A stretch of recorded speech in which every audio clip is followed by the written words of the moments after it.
A new poll from the Pew Research Center, one of the longest standing, most well trusted polling institutions here in the United States. A new poll shows that Donald Trump is once again bottoming out with his approval rating. He is now enjoying an approval rating in the 30s, whereas just 2 months ago, he was at least still in the low 40s. But according to the latest data, only 39% of Americans actually approve of the job that Donald Trump is doing as president of the United States.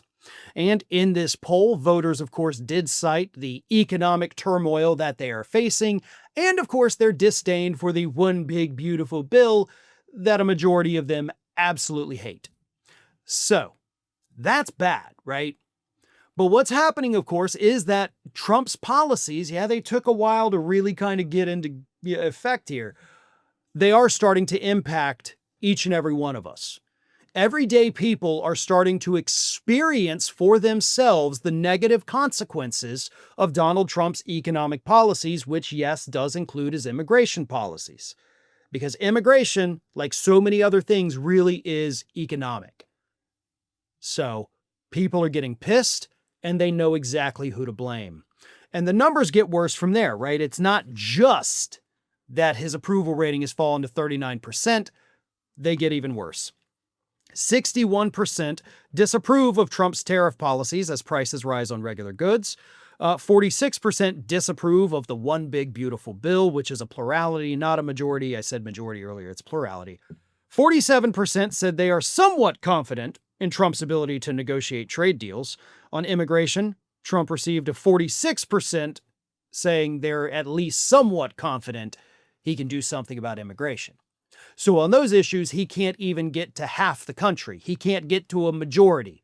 He has to, settle for a plurality that continues to fall. So a lot of people don't think he can do anything about immigration. He's not going to do anything on these trade deals. And those numbers, trust me, as time goes on, are only going to get worse. 70% say that the Epstein case was mishandled. 53% of Republicans, a majority of Republicans, disapprove of the handling of the Epstein files, and overall 63% say they do not trust what the federal government is saying about the Epstein files. Love it. 53% said Trump is making the federal government worse. Only 27% said he's making it better. 55% of Republicans said Trump was making the government better. 16% of Republicans said he was making it worse. After the inauguration, however, it was 70% of Republicans believed Trump would make the government better. So that number's fallen by 21 points in 7 months. They continue to get worse.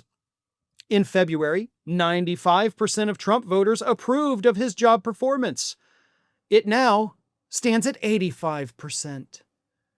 Which is ironic, of course, and hilarious because the other day Donald Trump was on social media talking about how he has the highest approval rating of any Republican among Republicans ever in history. He's the most popular Republican to ever exist. Nobody has ever had numbers as high as his.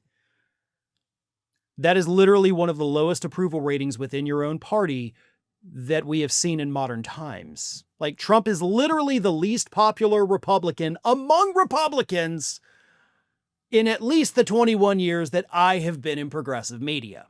So that's pretty awful. Donald Trump's numbers are getting bad. They're getting worse with every new poll that comes out. Even the Republican-leaning polls have not been kind to him and show him underwater on these issues, including his overall approval rating. Things are bad.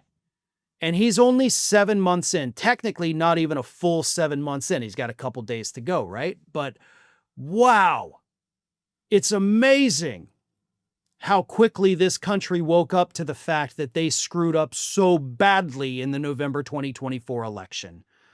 Because let's not forget, and let's not let them off the hook. Voters picked this guy. You thought he would do great things. You believed the lies he was telling you. You bear the responsibility for this man that you now hate. And I'm glad you hate him. I'm glad you're not happy about his policies. But all of this could have been avoided if y'all have just listened to us in the first place. Thanks for watching, everybody. And if you're not already, please subscribe to the channel. We got fresh content every day for you. And If you want to follow us across social media, make sure you check out all of the social links that we have posted in the description of this video.